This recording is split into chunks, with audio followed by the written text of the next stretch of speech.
Hello guys, welcome back to Arinmi vlogs. এটা আমাদের পুরীর থার্ড ব্লগেরই কন্টিনিউয়েশন ব্লগ, কারণ ওই দিনের পুরো ঘোরাঘুরি আগের ব্লগে কমপ্লিট হয়নি। তো আগের ব্লগে যেমন তোমাদের দেখিয়েছিলাম, ফার্স্টেই হোটেল থেকে ব্রেকফাস্ট করে বেরিয়েই আমরা নন্দনকানন ঘুরতে গেছিলাম। নন্দনকানন ঘুরে নেক্সট আমরা চলে গেছিলাম লাঞ্চ করে উদয়গিরি খণ্ডগিরি। উদয়গিরি খণ্ডগিরির দুটোর এন্ট্রান্সই একদম মুখোমুখি, আর এন্ট্রি ফিস ছিল 30 টাকা পার হেড। যেহেতু আমরা দোলের সময় গেছিলাম, তাই সব জায়গাতেই ছিল প্রচুর ভিড় আর ভীষণ গরম, রোদের ছিল প্রচুর তেজ। টিকিট কাটার জায়গাতেও ছিল ভালোই লাইন, কিছু লোক লাইন কেটে সেখানে ঢোকার চেষ্টা করছিল। বলে 200 টিকিটের জন্য লাইন দেবো কেন, 4টে টিকিটের জন্য লাইন দেবো কেন? ওই জন্য তো উত্তরটা ভেতর থেকে পেলো। কেউ কিছু বলছে না, ভেতর থেকে উত্তরটা পেলো। কেউ এখানে 30-40টা টিকিট নিতে আসেনি, সবারই 2-3টে টিকিট। যাই হোক, রাস্তায় বেরোলে এরকম অনেক আজব পাবলিকই পাওয়া যায়। তো আমরা টিকিট কেটে ভেতরে ঢুকে পড়লাম উদয়গিরিতে। প্রথমেই আমরা যে দুটো গুহা দেখতে পাই সেটা হচ্ছে ছোটা হাতি আর আলকাপুরি গুহা। ছোটা হাতি গুহাতে 6টা ছোট ছোট হাতি স্ট্রাকচার করা আছে এন্ট্রান্সে এবং ভেতরে, আর আলকাপুরিতে সিংহের মুখের স্কাল্পচার করা আছে ভেতরে। উদয়গিরি খণ্ডগিরি সকাল 8টা থেকে বিকেল 5টা অবধি খোলা থাকে। এই গুহাগুলোকে কটক্কা গুফা অথবা কটক কেভস বলা হয়ে থাকে। এই গুহাগুলো পার্শিয়ালি ন্যাচারাল আর পার্শিয়ালি আর্টিফিশিয়াল, যার আর্কিওলজিক্যাল, হিস্টোরিক্যাল আর রিলিজিয়াস প্রচুর গুরুত্ব আছে। উদয়গিরি খণ্ডগিরি ভুবনেশ্বর থেকে প্রায় 3 কিলোমিটার দূরে অবস্থিত। এই উদয়গিরি খণ্ডগিরি গুহাগুলো দুটো আলাদা আলাদা পাহাড়ে অবস্থিত, যে পাহাড়গুলোকে হাতি গুম্ফা ইনস্ক্রিপশনে কুমারী পর্বতা বলা হয়েছে। উদয়গিরি মানে হচ্ছে যেই পাহাড়ে সূর্য উদয় হয়, আর এই উদয়গিরিতে আছে আলাদা আলাদা 18টা কেভ, আর খণ্ডগিরিতে আছে 15টা কেভ। এই সামনে যেটা আমরা দেখতে পাচ্ছি এটা হচ্ছে রানী গুফা। এই রানী গুফা হচ্ছে সবচেয়ে বড় এবং এটা দোতলা। প্রত্যেক তলায় 3টে করে ঘর আছে, আর মাঝের ঘরটা সবচেয়ে বড়, আর নিচের তলায় আছে 7টা এন্ট্রান্স, আর উপরের তলায় আছে 9টা কলম। ওপরের তলায় রাজার যুদ্ধ জয়ের কিছু ছবি খোদিত আছে। এই রানী গুফা ছাড়া আছে হাতি গুফা, অনন্ত গুফা, গণেশ গুফা, জয়া অ্যান্ড বিজয়া গুফা, সর্প গুফা আরও প্রভৃতি।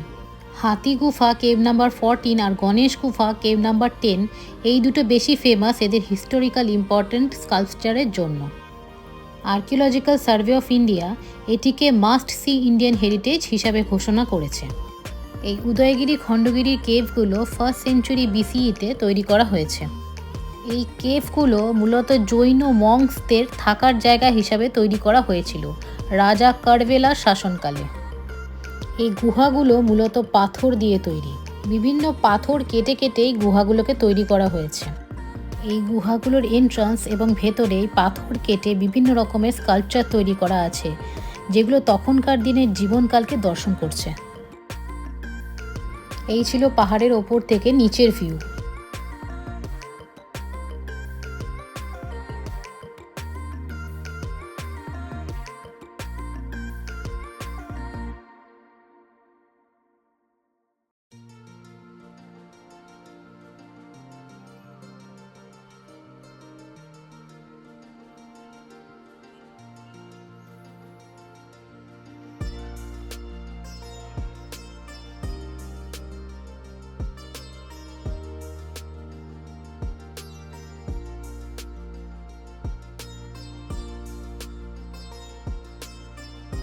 এটা হচ্ছে জাম্বেশ্বর গুফা। এটা খুব একটা বড় গুহা না।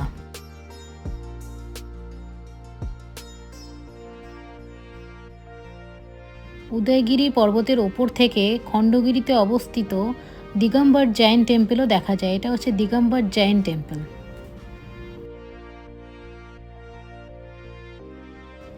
আমাদের যেহেতু বেশি সময় ছিল না, বিকেল পড়ে যাচ্ছিল, তাই আমরা ওখান থেকে বেরিয়ে পড়লাম।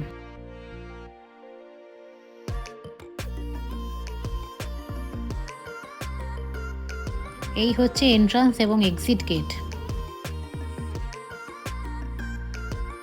তো উদয়গিরি খণ্ডগিরি দেখে নেক্সট আমরা চলে যাচ্ছিলাম ধওলাগিরির পিস পাগোডা দেখতে। ওখানে পৌঁছে আমরা একটা অটো করে নিয়েছিলাম, কারণ ওখানে শান্তিস্তূপা ছাড়াও 6টা থেকে 7টা আরও জায়গা আছে দেখার মতো।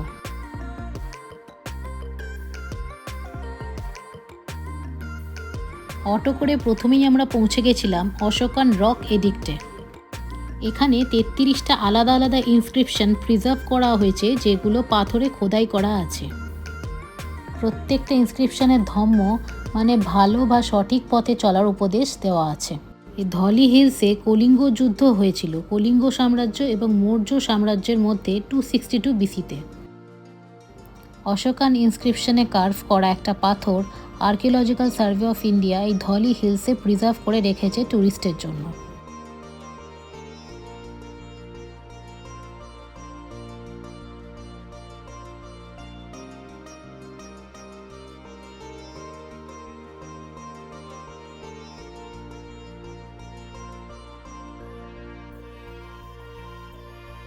এই হচ্ছে সেই অশোকান ইনস্ক্রিপশনে কার্ভ করা পাথর।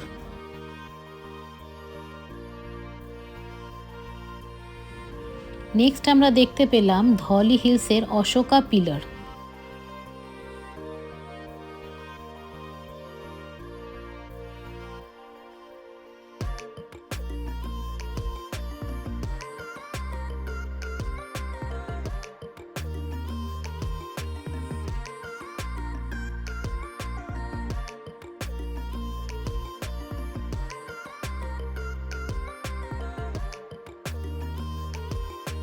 আমাদের নেক্সট পয়েন্টে ছিল বুদ্ধদেবের 3টে স্ট্যাচু, যেটা ওনার এনলাইটমেন্টের 3টে ফেসকে শো করেছে। এরপর আমরা দেখলাম তখনকার দিনের একটা সিক্রেট টানেল, যেটা খণ্ডগিরি অবধি চলে গেছে।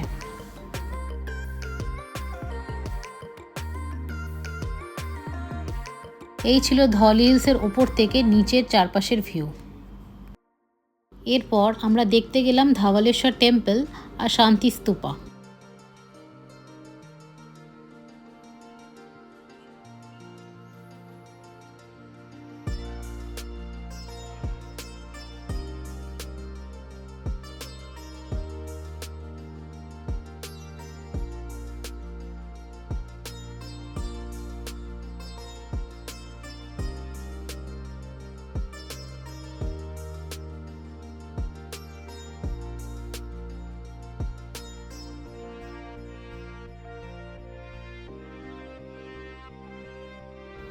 এটা হচ্ছে ধাওয়ালেশ্বর টেম্পল।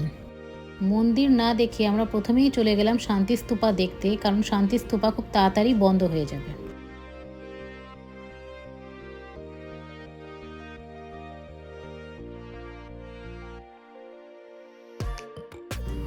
এই হচ্ছে শান্তি স্তূপা। শান্তি স্তূপাকে পিস পাগোডাও বলা হয়। ভুবনেশ্বর থেকে 7 কিলোমিটার দূরে এই শান্তি স্তূপা অবস্থিত। কলিঙ্গের যুদ্ধের পর রাজা অশোকা বুদ্ধিজম গ্রহণ করেন এবং যেখানে কলিঙ্গের যুদ্ধ শেষ হয়েছিল সেখানেই শান্তি স্তূপার ফাউন্ডেশন তৈরি করেন। এই স্তূপা স্ট্রাকচার অনেকটা ডোম শেপের। রাজা অশোকা যেখানে ফাউন্ডেশন গড়েছিলেন সেখানে 1972 সালে জাপানিজ বুদ্ধিস্ট বুদ্ধা সাঙ্গ আর কালিঙ্গা নিপন বুদ্ধা এই শান্তি স্তূপা তৈরি করেছিলেন। এই স্তূপার চারদিকে 4টে বুদ্ধা মূর্তি রয়েছে তার জীবনের বিশেষ মুহূর্ত নিয়ে। তাছাড়া দেয়ালে বুদ্ধদেবের জীবনী এবং জীবন দর্শন সম্পর্কে দেখানো আছে।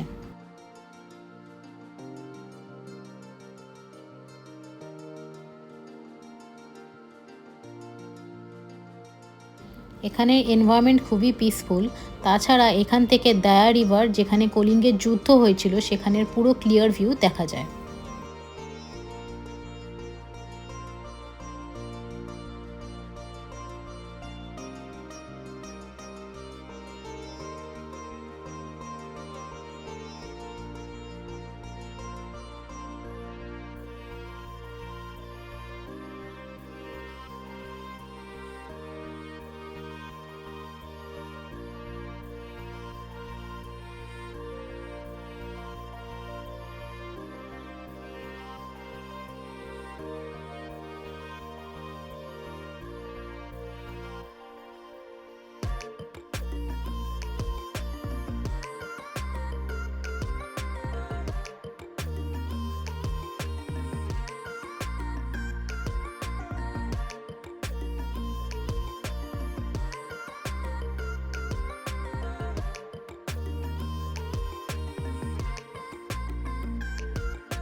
শান্তিস্তূপা দেখে আমরা চলে গেলাম ধওয়ালেশ্বর মন্দির দর্শন করতে। এই মন্দিরে ভগবান শিবের পুজো করা হয়।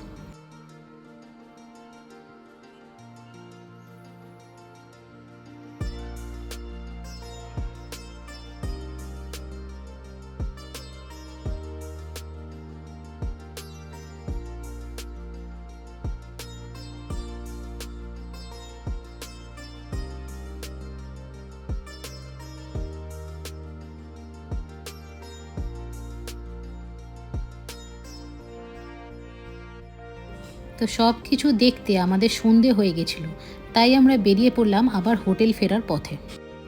হোটেলে পৌঁছে এই ছিল আমাদের ভুবনেশ্বর হোটেলের নাইট ভিউ। এই হচ্ছে আমাদের হোটেলের লবি এরিয়া। আমাদের ফ্লোরে একটা সুন্দর টেরেস ছিল, তাই ঘুরে এসে রাতে খাওয়া দাওয়া করে আমরা ওখানে চলে গেলাম।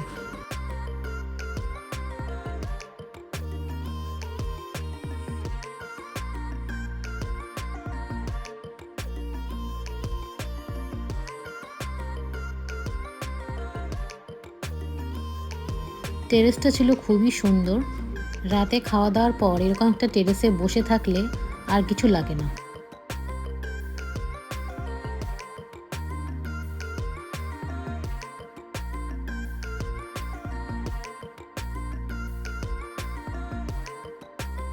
এই ছিল হোটেলের ওপর থেকে রাস্তার ভিউ।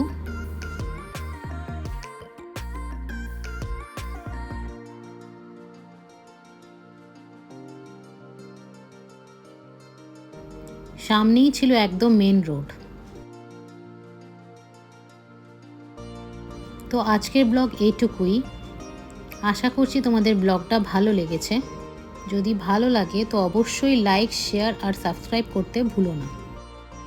আবার দেখা হবে আগামী ব্লগে। পুরীতে নেক্সট ডে আমরা কোথায় গেলাম সেসব থাকবে আগামী ব্লগে, তো দেখতে ভুলো না। আজকের জন্য এইটুকুই, টাটা।